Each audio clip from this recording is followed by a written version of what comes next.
이런 실수도 아름답습니다. 네.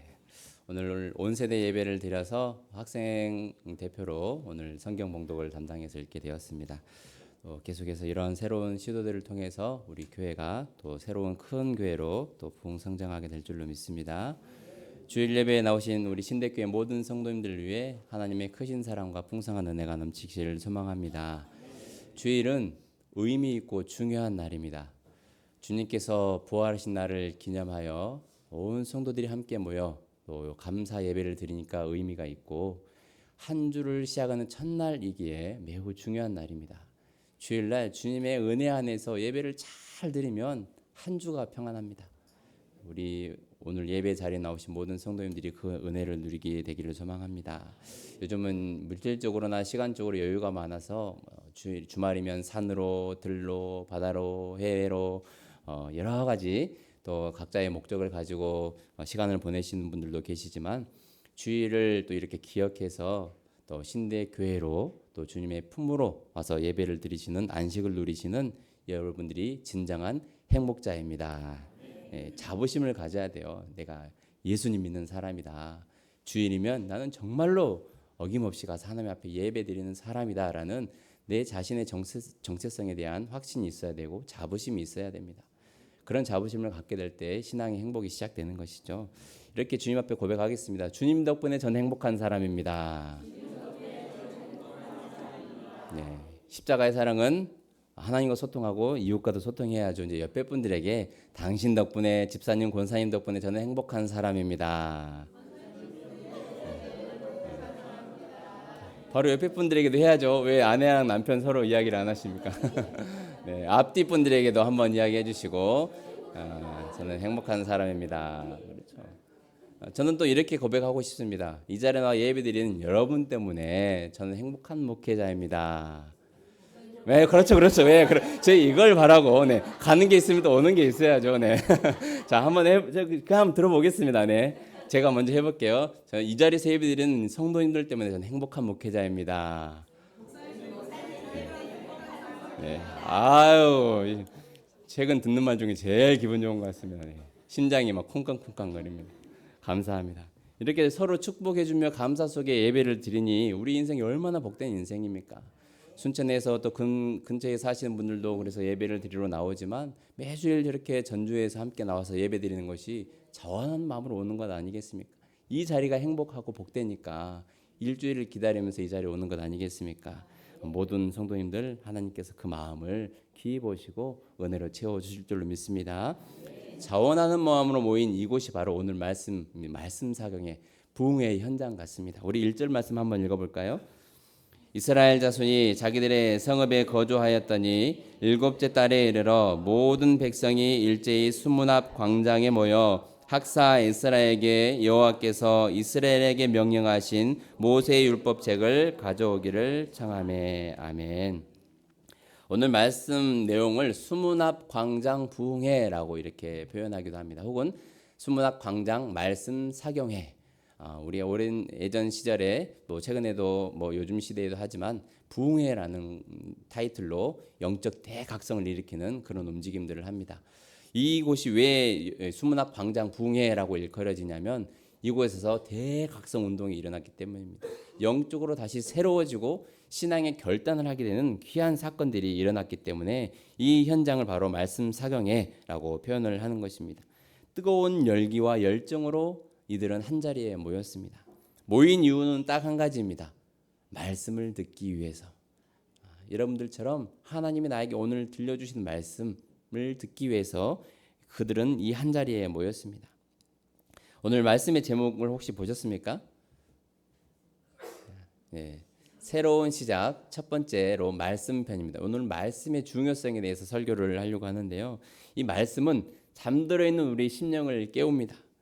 우리의 삶과 또 우리의 신앙생활이 새로워질 수 있도록 힘과 동력을 불어넣어 줍니다. 우리는 무조건 성도들은 말씀을 들어야 합니다.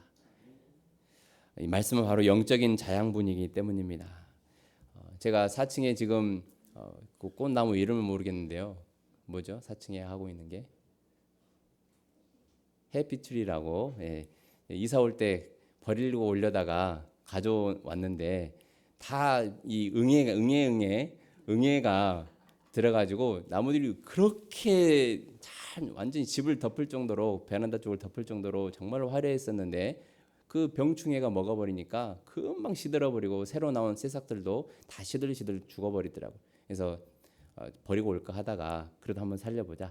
그래서 저와 같이 이사를 왔는데 나무를 위에 부분 쳐버리고 정말로 제가 이 사랑의 마음으로 관심과 이 영양제를 주고 물도 주면서 키웠는데 지금 궁금하시죠? 세상에 그게 살아날 줄은 몰랐습니다. 하루가 다르게 막 나뭇잎들이 자라기 시작하는데요. 제가 오늘 들고 와서 여기 설교 거기 도구로 쓰려다가 무거워가지고 못 들고 왔습니다. 화분이 무거워서 못 들고 왔는데 우리의 영적인 이 신앙생활도 마찬가지입니다. 하나님의 말씀을 먹고 하나님의 관심을 받아야 죽을 것 같던 사람이 살아나는 것이죠.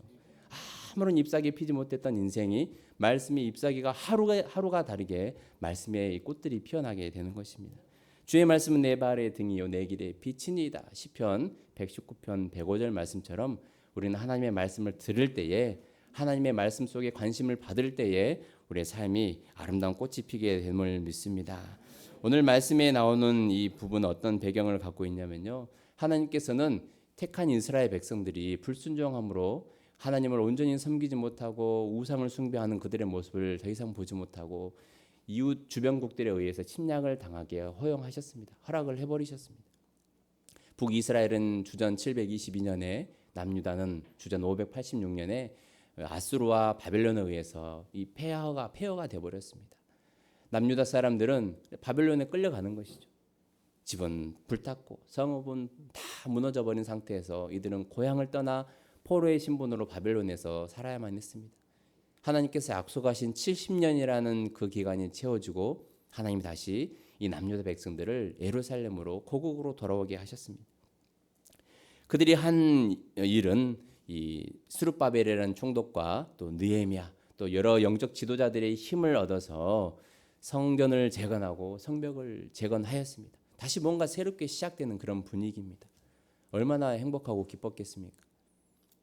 오늘 이 8장 1절 말씀의 초반에 나온 말씀처럼 그들이 이제 자기들의 성읍에 거주하였더니라고 이렇게 기록이 되어 있습니다. 무너진 것들을 이제 조금씩 재건해 나가면서 자신들의 일상적인 삶을 찾아가는 그런 새로운 시작하는 단계에 있습니다. 아주 꿈 같은 순간이었을 것입니다. 그동안 눈칫밥 먹고 눈치 보면서 생활하다가 이제는 편안하게 내 땅에서 내 집 짓고 살아가는 이 삶이 얼마나 평온하겠습니까? 새로운 시작을 할 수 있는 귀중한 시간인데 이들은 여기에서 안주하지 않았습니다. 이들이 뭔가 우리의 삶에 필요하다라는 것을 느꼈습니다. 그래서 이들이 한 일이 바로 이스라엘을 통해서 하나님의 말씀을 들어야겠다. 하나님의 말씀을 들어야지 우리가 산다. 새로운 시작을 할 수 있다라는 그런 결단을 하게 된 것입니다.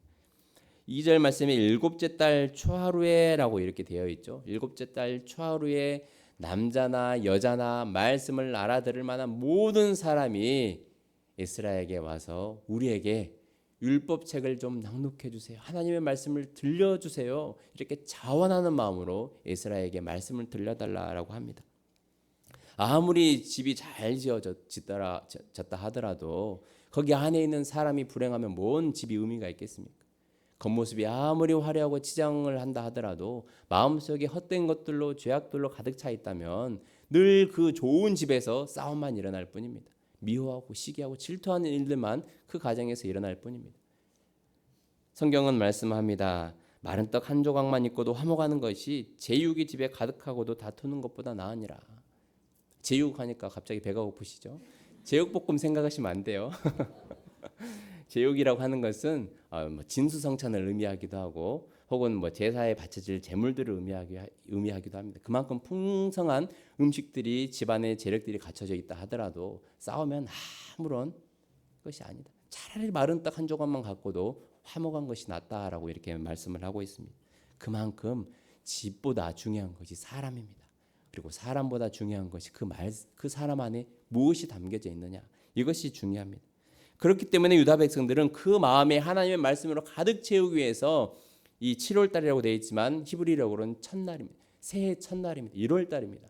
1월 첫날에 이들이 하나님의 말씀을 듣고자 모였습니다. 자발적으로 모여들었죠. 우리 신대교회 성도들이 주일 내에 하나님의 말씀을 듣기 위해서 예배하기 위해서 지금 온 세대 예배가 드려지고 있는데 자발적으로 하나님 앞에 모인 것과 마찬가지입니다. 우리에게 말씀을 들려주십시오. 이런 자발적인 이 감동에 의해서 요청하는 것이 정말로 중요합니다. 예배도 자발적인 마음으로 자원하는 마음으로 드릴 때에 은혜가 더 있게 되는 것입니다. 신방을 할 때도 대신방을 뭐 이렇게 하기도 하는데 억지로 받으면 은혜도 안 될 수도 있어요. 우리 집에 하나님의 말씀을 들려주십시오. 우리 가정에 하나님의 말씀을 선포해 주십시오. 와서 기도해 주세요라고 그런 자발적인 마음으로 목회자를 초대해서 함께 예배를 드릴 때 은혜가 있거든요. 실제로 사역하다 보면 정말로 간절한 마음으로 목사님 와서 기도 한번 해주십시오. 정말로 와서 예배 한번 드려주세요라고 했을 때 가서 예배를 드리고 하나님의 은혜가 또 막혔던 문제들이 담들이 무너지는 그런 일들을 경험하였습니다.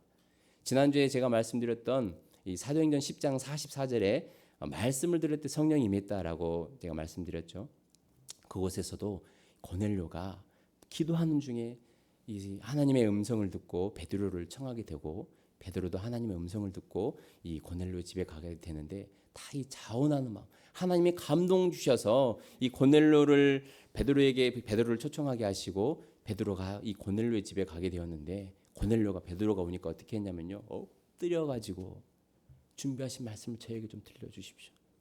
자원하는 마음, 자발적으로 말씀을 듣고자 하는 그 마음에 베드로가 가서 예수 그리스도의 사건들, 예수님이 행하셨던 일들을 그 가정에 선포를 하니까 그 가정에 성령이 임하게 된 것이거든요. 우리는 예배 들을 때 또 말씀 들을 때 이 자발적인 마음이 참 중요합니다. 마음이 중요합니다. 마음이. 그리고 말씀 들을 때 태도도 중요해요. 마음의 자세도 중요하고 실제적인 우리의 이 자세도 중요합니다. 그래서 이렇게 말씀을 예배 드릴 때 교육을 이렇게 하기도 하죠. 팔짱을 끼거나 다리를 꼬거나 하면 벌써 마음이 강의 듣는 식으로 바뀐다. 이렇게. 그래서 어떤 분들은 말씀 끝나고 예배 마치고 가면 아이고 좋은 말씀 감사합니다. 이렇게 하는 경우도 있고 더 이제 강의로 들으신 분들은 아이고 강의 참 잘하시네요. 이렇게 하신 분들도 있고. 하나님의 말씀은 강의가 아니거든요. 말씀 들을 때는 자세도 중요한데요.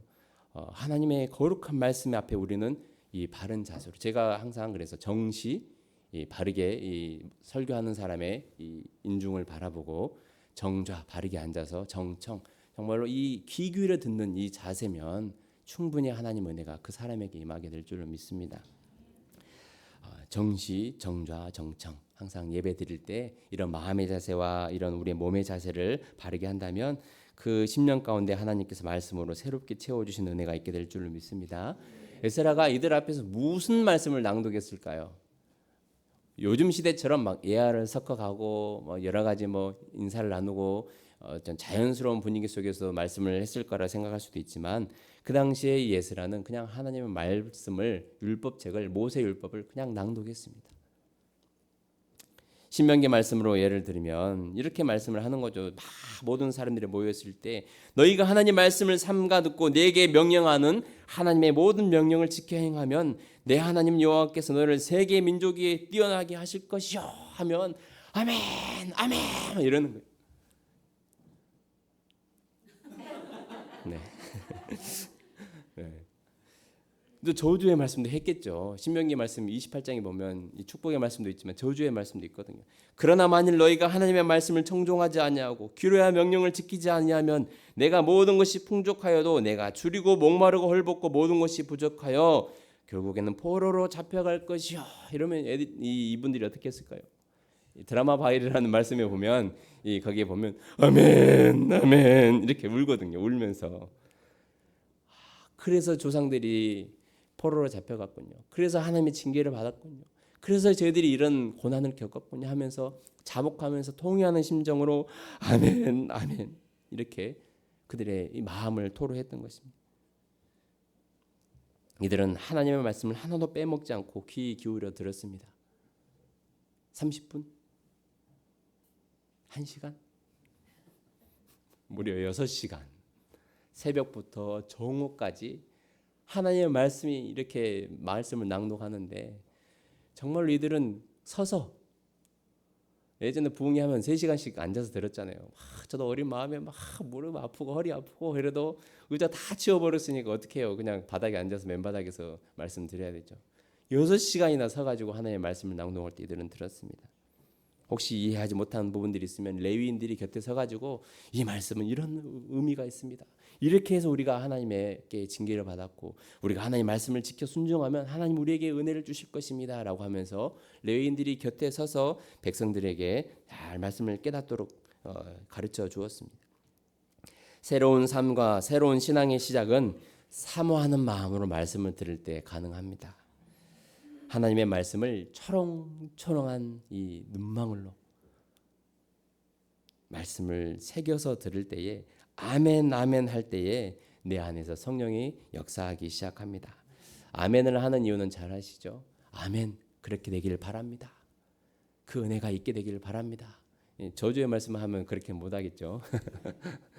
그래도 그래요. 제가 다시는 하나님 죄를 지지 않겠습니다라는 마음으로 할 수도 있겠지만 어쨌든 우리는 아멘 아멘 할 때에 오늘 이 수문학 광장 부흥회에 모여 있는 이들은 아멘 아멘 하면서 말씀대로 역사하실 하나님을 기대하였습니다. 우리 한번 연습해 볼까요?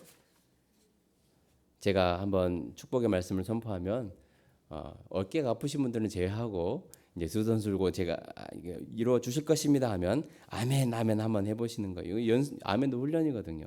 네. 하나님의 말씀을 청정하여 듣고 말씀대로 순종하며 살아가면 신대교회 모든 성도들을 하나님께서 가정을 평안케 하시고 직장과 사업장을 통해 물질의 복을 주시고 자녀들을 형통케 하시며 신대교회 30목장과 300성도의 비전을 이루어 주실 것입니다. 아멘. 아멘. 이 벌써 부흥회잖아요. 이러면 부흥회 되거든요. 한 3시간만 더 할까요? 여기서 뭐 먹고 하죠 뭐. 네. 네. 이 아멘 한다는 것은 그렇게 되기를 소망합니다라는 이 나의 믿음의 신앙과 또 하나님이 들으시도록 그 고백을 올려드리는 것입니다. 아멘 하여 들을 때에 우리 신명기 28장에 나온 순종하여 받는 복을 우리 신대교회 성도들이 누리게 되기를 간절히 소망합니다. 이렇게 하나님 말씀을 경청하여 깨닫는 순간 신기한 일이 벌어집니다. 우리 9절 말씀 같이 읽어보도록 하겠습니다. 백성이 율법의 말씀을 듣고 다 우는지라 총독 느헤미야와 제사장 겸 학사 에스라와 백성을 가르치는 레위 사람들이 모든 백성에게 이르기를 오늘은 너희 하나님 여호와의 성일이니 슬퍼하지 말며 울지 말라 하고 아멘. 이 6시간 동안 말씀을 들은 백성들이 말씀을 다 듣고 깨달으니까 울기 시작한 겁니다. 우리 지난날의 죄를 자복하면서 그럼에도 불구하고 우리를 이 자리에 다시 불러주셔서 회복시킨 하나님의 은혜를 생각하니까 감격스러워서 눈물이 나는 거예요. 예배 드릴 때에 우리 이 자리에서 함께 예배 드리는 또 말씀을 듣는 우리 성도들에게 이런 말씀 듣는 은혜가 있어지게 되기를 소망합니다. 말씀을 들을 때 막 나의 죄가 깨달아지고 하나님의 은혜가 다시 내 마음판에 새겨지고 앞으로 하나님이 나를 통해 하실 일을 기대가 되고 그러니까 눈물이 나는 거예요. 성전에 나와서 우리가 눈물을 흘리는 것이 얼마나 귀합니까? 말씀 들을 때 막 아무것도 이해되지 않고 들려지지 않고 그러면 답답합니다. 말씀이 들려지지 않는 이유는 여러 가지 이유가 있죠. 내 안에 죄가 가득 차 있으면 교만하며 말씀을 듣지 않습니다. 예수님이 전에도 바리새인과 서기관들은 듣지 않았습니다. 콧방귀 끼고 오히려 예수님을 잡아 죽이려고 했습니다. 내가 자아가 커져 있으면 죄악이 가득 차 있으면 하나님의 말씀이 잘 들리지 않습니다. 그렇기 때문에 예배당에 우리가 들어와서 찬양을 하는 이유는 또 가장 먼저 와서 기도하는 이유는 십자가의 은혜로 제 죄를 사해 달라고. 우리가 참회 기도 시간도 있잖아요. 함께 또 찬양하는 시간에 우리가 입술을 열어서 찬양해야 되는 일, 입술을 닫고 있으면 안 돼요. 와서 찬양할 때 우리가 15분 20분 찬양하잖아요. 그 찬양하는 중에 회개의 역사가 일어나고 하나님께서 나에게 주신 은혜가 벌써 마음이 풀리거든요. 마사지 풀려고 할 때 딱딱 하잖아요. 근데 한 10분 15분 주무르면 다 아시죠? 예. 이게 풀어지잖아요.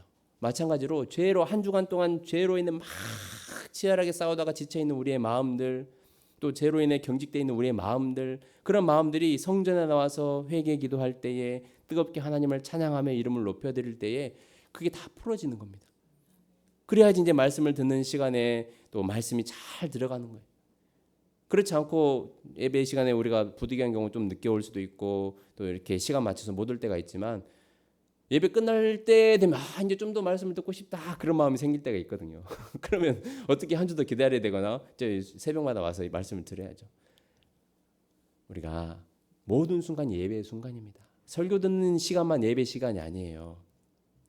와서 내가 앉아 있는 순간, 또 예배 자리 나오기 삶을 살아가는 모든 순간도 다 예배의 자리지만 주일을 이 기준으로 했을 때 내가 교회 발 디디는 순간부터가 예배 시작입니다. 함께 모여 거룩한 성도들이 찬양하고 또 하나님의 말씀을 듣는 모든 순간순간이 예배의 시간이기 때문에 모든 순간을 귀하게 여기시고 가능한 한 또 주일날 왔을 때에 서로 마음 상하지 않도록 또 예배 드릴 때 충분한 은혜를 받을 수 있도록 서로 마음을 살피시고 또 서로 이해하고 또 양보하면서 또 귀한 복된 주일을 보내면 좋겠습니다. 이렇게 말씀을 자원하여 듣는 이 심령들을 위해 하나님께서 은혜를 주시니까 막 눈물이 나는 겁니다. 하나님의 말씀이 이렇게 살아 있습니다.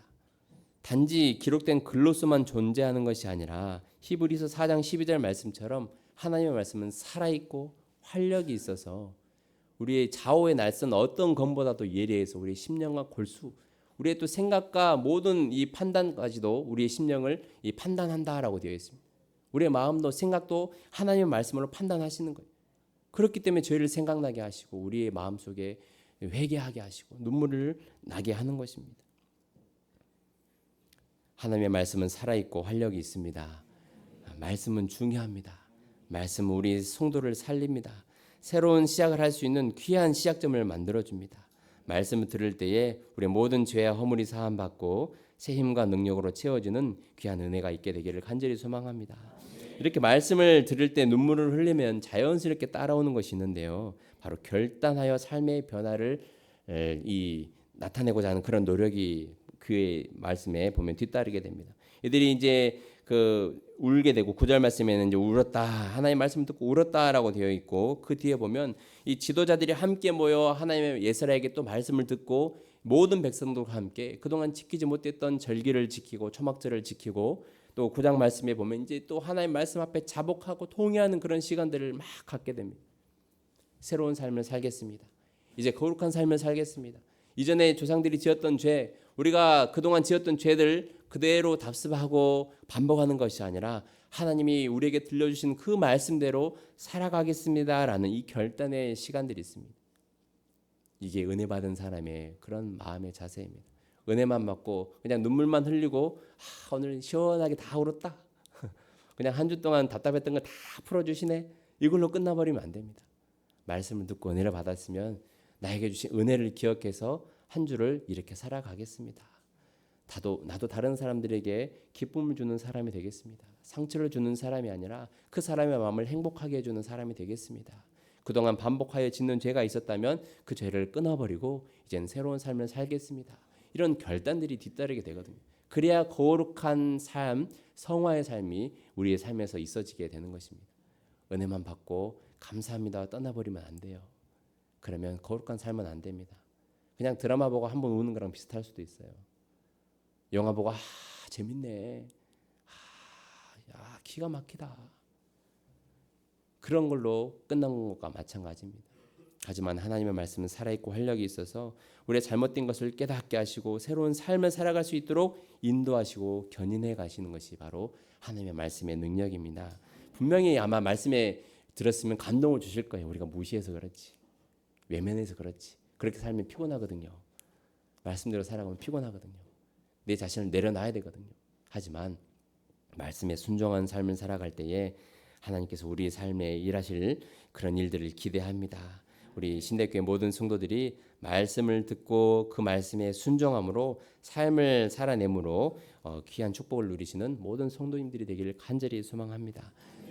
이 말씀은 그래서 강단에서 선포될 때 두 가지 말씀이 골고루 선포돼야 돼요. 첫 번째는 격려하고 위로하는 말씀. 하나님이 여러분을 사랑하십니다. 여러분이 함께 하십니다. 여러분들의 기도를 들으실 것입니다. 이런 격려의 말씀도 선포돼야 되지만 때로는 삶을 흔들어 놓는 말씀도 필요합니다. 우리의 죄를 자복할 수 있는 말씀, 죄를 생각나게 하는 말씀, 다시 삶을 되돌이켜서 하나님 말씀대로 살아갈 수 있는 삶을 흔들어 놓는 말씀도 선포돼야 됩니다. 어떤 분들은 그래서 십자가의 이 강단에서 십자가의 말씀 복음이 사라져서 우리 한국교회 여러 가지 위기가 처했다라고 말하지만 어느 정도 맞는 말씀입니다. 우리의 전혀 죄는 자복하게 하지 않고 위로해주고 그냥 평안을 주는 말씀만 전한다면 직무 위기죠. 복음은 그렇게만 하고 있지 않거든요. 마치 이 몸에 아까 안 좋은 것들이 많이 있고 당장 수술해야 되는데도 의사가 아이고 괜찮을 거예요. 갖고 있어도 괜찮습니다. 아이고 그냥 살다 가죠 뭐. 얼마나 직무 위기입니까? 진찰을 했을 때 무엇인가 안 좋은 게 발견되어 있으면 개복을 해서라도 꺼내야죠. 더러운 것들이 있으면 우리 몸을 아프게 하는 것들이 있으면 꺼내야죠. 마찬가지로 하나님 말씀이 때로는 아플 때가 있어요. 막 부담스럽게 다가올 때가 있습니다. 하지만 그것을 내가 도려내고 그 죄들을 씻어낼 때에 빼낼 때에 우리 삶의 신앙이 건강해지고 하나님이 원하시는 대로 우리 삶에 행복이 넘치게 될 줄로 믿습니다. 신명기 10장 13절에 너희의 행복을 위하여 말씀을 주셨다라고 분명하게 기록이 되어 있거든요. 우리를 괴롭히려고 말씀 주신 게 아니에요. 오늘 이렇게 말씀의 중요성에 대한 말씀을 나눴는데 새로운 시작을 위해서는 말씀을 귀 기울여 듣고 매일 새벽에 선포되는 말씀 또 카톡으로 나눈 말씀을 통해서 우리 성도들이 세움과 능력을 경험하시는 또 날마다 회개의 삶을 살아가는 우리 성도들 되기를 간절히 소망합니다. 기도하겠습니다. 살아계신 아버지 하나님, 우리도 느헤미야의 말씀을 통해서 우리가 하나님의 살아계신 말씀을 듣는 것이 얼마나